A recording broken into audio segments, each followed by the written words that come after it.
केंद्र की मोदी सरकार में मंत्री कौशल किशोर के लखनऊ वाले घर में एक हत्या के मामले में पूरे प्रदेश से लेकर दिल्ली तक सनसनी फैला दी है। हत्या मंत्री के बेटे विकास किशोर की पिस्टल से हुई है। इस मामले में पुलिस ने 3 लोगों को हिरासत में भी लिया है। हालांकि विकास किशोर अभी हिरासत में नहीं है। केंद्रीय मंत्री कौशल किशोर के घर में हत्या हुई है। कहा जा रहा है कि ये जो घर है वो केंद्रीय मंत्री कौशल किशोर का घर है। उनका बेटा जो है इसी घर में रहता था। इसी घर में कल रात को जो है वो एक बड़ी सनसनीखेज वारदात हुई है। बताया जा रहा है कि इस घर में 4 लोग रात को थे, उसमें से एक शख्स की मौत हो गई है।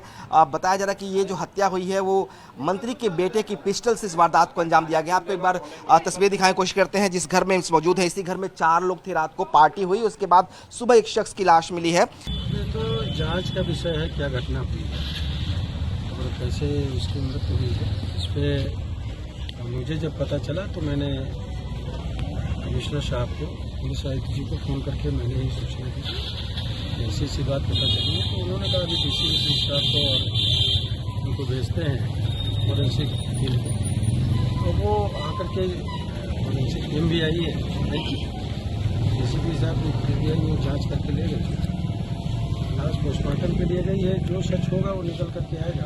अभी जिसका दोष होगा इसी तरीके से उसके खिलाफ कार्रवाई हम परिजनों के साथ की डेथ हुई है। बताया जा रहा है कि वो कौशल किशोर के बेटे का दोस्त है। हालांकि पुलिस इस पूरे मामले की जांच कर रही है। कहा जा रहा है कि जिस वक्त ये वारदात हुई क्या उस वक्त उनका बेटा घर में मौजूद था या नहीं था, इसके लिए पुलिस वेरीफाई करेगी। मंत्री का दावा है कि उनका बेटा उस वक्त दिल्ली में था।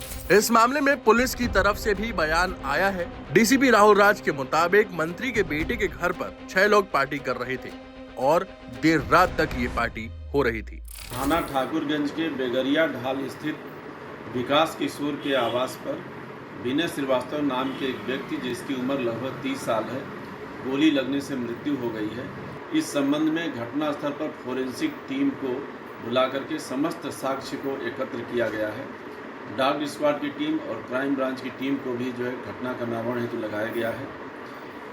मृतक के भाई की तहरीर प्राप्त हुई है जिसमें हत्या की आशंका व्यक्त की गई है। प्राप्त तहरीर पर अभियोग पंजीकृत किया जा रहा है। घटना में प्रयुक्त लाइसेंसी पिस्टल के संबंध में छानबीन की जा रही है।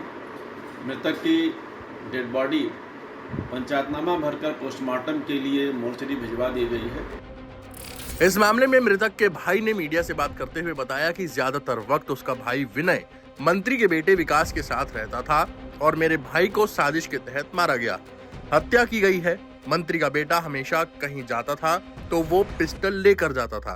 कल क्यों नहीं ले गया? दिल्ली जाते थे तो वो भाई को साथ लेकर जाते थे और कल नहीं लेकर गए। वहीं मंत्री कौशल किशोर ने हत्या में किसी भी साजिश से इनकार किया है। कौशल किशोर का कहना है कि बेटा फ्लाइट से दिल्ली गया था, दूसरे राज्य में लाइसेंस मान्य न होने पर घर पर ही पिस्टल छोड़ गया था। घर में हत्या की सूचना पाते ही मंत्री कौशल किशोर मौके पर पहुंचे और ये कहा कि मैंने ही पुलिस कमिश्नर को सूचना दी। मृतक विनय श्रीवास्तव के परिजनों ने ठाकुरगंज थाने में लिखित तहरीर दी है। इसमें जिक्र किया है कि मंत्री के घर में अजय रावत, शमीम, अंकित और बाबा रहते हैं। हालांकि अभी भी इस वक्त कई ऐसे सवाल हैं जो बरकरार हैं, जैसे वारदात के वक्त घर में कौन कौन था, बिना मंत्री के बेटे के वह लोग घर में क्या कर रहे थे, मंत्री का बेटा अगर दिल्ली में था तो वो क्या अपनी पिस्टल किसी और को दे गया था, विनय के परिवार को ये सूचना कैसे मिली और क्या मंत्री का बेटा सच में दिल्ली में था। केंद्रीय मंत्री कौशल किशोर के घर में हुई हत्या को लेकर विपक्ष हमलावर है। समाजवादी पार्टी ने कानून व्यवस्था पर सवाल उठाए हैं। Times now Navbharat digital originals की रिपोर्ट।